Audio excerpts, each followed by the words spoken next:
តោះទាំងអស់គ្នាមកសាករៀនធ្វើមកឆាការ៉េមួយគ្នាអីទាំងអស់នេះគឺជាសាច់ហើយនឹងបន្លែដែលយើងធ្វើការក្នុងថ្ងៃនេះហើយថ្ងៃនេះឆាមកតួអង្គសំខាន់គឺមកនឹងហើយសាច់ជ្រូក3ជាន់ការ៉ុតយើងប្រើតែមួយឯងម្ទេសខ្ទឹមបារាំងក៏ប្រើតែ1មើមដែរហើយនឹងខ្ទឹមខ្យល់មួយទៀតមិញខ្ញុំបានដាក់ចូលចំពោះគ្រឿងទេសយើងមានម្ទេសម៉ត់ការ៉េទឹកម្ទេសការ៉េភែងល្ងទឹកគីមបួយស្រាធ្វើម្ហូបហើយនឹងទឹកស៊ីអ៊ីវ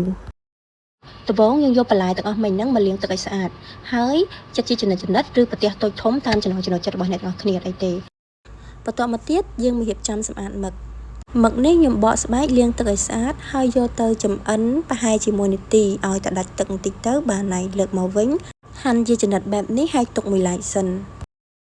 ឡូវយើងមកចាប់ដើមលាយគ្រឿងទឹកម្ទេសម្ដងយើងធ្វើការម្ទេសម៉ត់2ស្លាបព្រាទឹកម្ទេស1ស្លាបព្រាទឹកគីម1ភែងល្ងនិងគ្រឿងផ្សេងទៀតទៅតាមបរិមាណដែលខ្ញុំដាក់ក្នុងវីដេអូខាងលើហ្នឹងចុងក្រោយយើងថែមជាមួយនឹងទឹកកូរវាឲ្យរៀងលាយចូលគ្នាទៅបានហើយ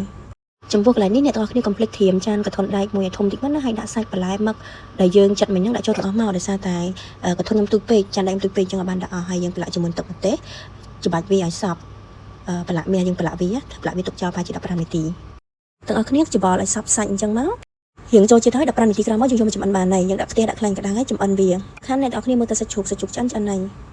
ពេលដែលឆ្អិនហើយខ្ញុំថែមជាមួយនឹងល្ងតិចឲ្យតែឈ្ងុយហើយដួសដាក់លើបាយចានការ៉េកុំភ្លេចជាមួយចានការ៉េម្ហូបការ៉េត្រូវតែញ៉ាំមួយចានការ៉េខ្ញុំក្រោយថែមជាមួយនឹងសារាយលើកសម្រាប់មុខម្ហូបយើងតិចទៅបានហើយមកភ្លក់ម្ហូបទាំងអស់គ្នានេះមិត្តភ័ក្តិគាត់ចាំភ្លក់ម្ហូបហ្នឹងតាំងពីថ្ងៃរហូតដល់យប់ថាឲ្យជួយវាតម្លៃដាក់បន្ទូដៃឲ្យផងតែមិនដឹងធ្វើម៉េចដោយសារគ្នាតំចេញវាតម្លៃដំបងមិនដឹងដោយសារតែម៉េចម្ហូបការ៉េជួយការ៉េហ្នឹងតែគាត់ញ៉ាំដល់អស់ពីចានដឹងតែ10 ថ្ងៃទៅមិនស៊ីស្នូទៅ